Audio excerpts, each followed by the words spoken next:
Wiris pour Moodle, variable et question close. Les questions close Wiris ont la même syntaxe que les questions close normales, donc avec les accolades, 2 points, avec le type de réponse attendue, etc. La seule différence, c'est que quand on voudra appeler une variable qui a été définie dans CalcMe, il faudra faire anti-slash dièse nom de la variable pour faire référence à cette variable. Alors, on va faire avec un exemple, on va essayer d'utiliser des matrices inversibles aléatoires. On demandera à l'étudiant de calculer le déterminant et de calculer l'inverse de la matrice. Pour que la matrice soit bien inversible, ce qu'on va faire, c'est qu'on va déterminer une liste de 3 coefficients aléatoires, un déterminant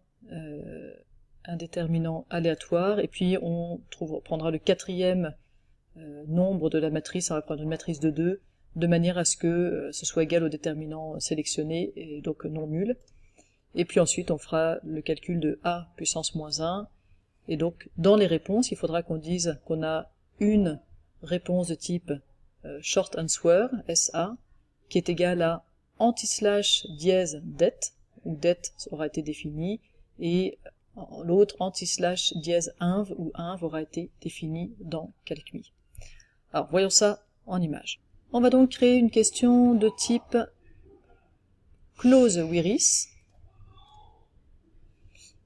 à laquelle on va donner un nom, et on va indiquer aussi l'énoncé. Donc soit la matrice A égale dièse A, donc là je fais référence à A qui sera défini dans l'algorithme CalcMe, déterminer le déterminant de A, et là je vais introduire, donc entre accolades, une réponse de type short answer, et quelle est la réponse que j'attends? Eh bien c'est quelque chose qui est défini dans CalcMe aussi, donc je vais faire anti-slash, dièse et le nom, donc le déterminant que j'aurai défini ou que j'aurai calculé dans CalcMe. Et puis calculer l'inverse de A, je vais faire pareil, copier-coller, et là ce sera inv. Donc il faudra que je définisse inv, il faudra que je définisse des termes, il faudra que je définisse A. Donc on y va. Ici, vous voyez que on a un onglet variable Wiris avec directement uniquement le lien vers le Wiris Quizzes Studio. On n'a pas ici la possibilité de tester, vous remarquez qu'il y a un onglet en moins. La bonne réponse, ça n'aurait pas de sens de la redéfinir, on l'a définie à l'intérieur ici du texte, on a dit ce qu'était la bonne réponse. Validation, alors là on a deux choses très différentes, puisqu'on a une matrice d'une part et puis un déterminant d'autre part, donc on va laisser le mathématiquement égal, on va toucher à rien d'autre. Par contre, on va devoir définir tout ce dont on aura besoin. On peut commencer par se mettre en anglais, alors c'est déjà fait chez moi.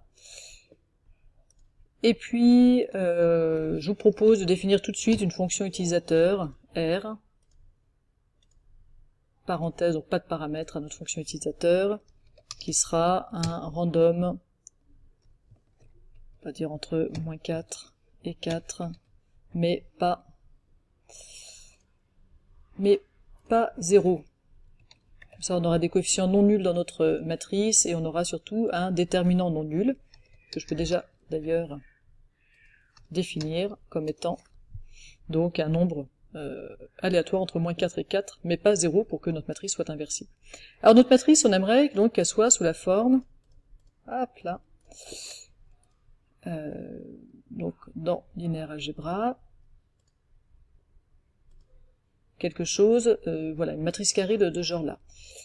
Donc je vais devoir définir 3 des coefficients, et puis le 4e, que je vais appeler D, eh bien je vais le calculer. Je vais le calculer de manière à ce que le déterminant soit égal à déterminant, à déterme.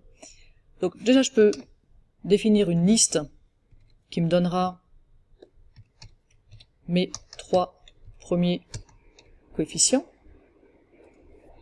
Donc L, et je mets CTRL flèche vers le bas, L1, L2 et L3. Donc voilà, j'ai un début de matrice, et maintenant il faut que je calcule D. L1, L2, L3, ça fait référence à ces 3 éléments de ma liste. Mais comment calculer D? Alors, on peut faire simplement le calcul, mais on peut aussi, c'est l'occasion de vous montrer, faire un solve. Solve, ça veut dire résoudre. Donc, qu'est-ce que je veux en fait? Moi, je veux résoudre une équation qui est de la forme déterminant, donc des termes, égale L1, alors, pardon, contrôle vers le bas, L1 fois X, moins L2 fois L3. Donc si je fais ça, vous voyez que la réponse c'est un ensemble qui contient un ensemble. En fait, je vais avoir un ensemble qui contient tous les ensembles de solutions. Alors que là, comme c'est une équation de degré 1, j'ai qu'une seule solution, et dans cet ensemble d'une unique solution, j'ai une unique inconnue. Alors comment est-ce qu'on accède à cette inconnue? Alors je vais appeler ça par exemple grand D, ici. Eh bien, si je fais grand D indice 1, je vais accéder au premier ensemble de mon ensemble. Ça, c'est assez logique. Donc typiquement ici, x égale 1. Maintenant, si je veux seulement la valeur de x, et pas l'ensemble x égale 1, eh bien je vais faire D indice 1, parenthèse x. Et là, j'ai accès à la solution. Voilà, c'était un petit peu compliqué. Je vais pouvoir maintenant appeler ça D. Il y a d'autres manières de faire, moins compliquées, mais ça vous permet de commencer à vous habituer à la manière dont on résout des équations et la manière avec laquelle on accède à ces solutions. Si je fais ça, je peux voir ma matrice A.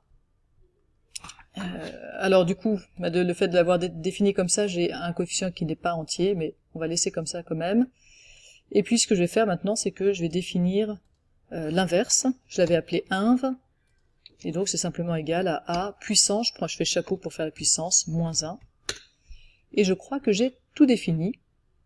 Donc je peux revenir, accepter, j'ai bien défini inv, j'ai bien défini des termes, et j'ai bien défini A. Donc ça doit jouer. Si je le souhaite, je peux commencer par enregistrer les modifications et continuer pour avoir un aperçu avant de sortir de l'édition. Voilà, je vois que c'est pas parfait parce que j'ai pas les parenthèses, alors je vais les rajouter. Donc ici, je vais passer en mode MathType, et puis je vais mettre des parenthèses autour du dièse A, comme ça ce sera écrit au format mathématique avec des parenthèses. J'enregistre les modifications avant de continuer. J'accède à l'aperçu, et c'est déjà beaucoup mieux. On peut évidemment améliorer encore ça,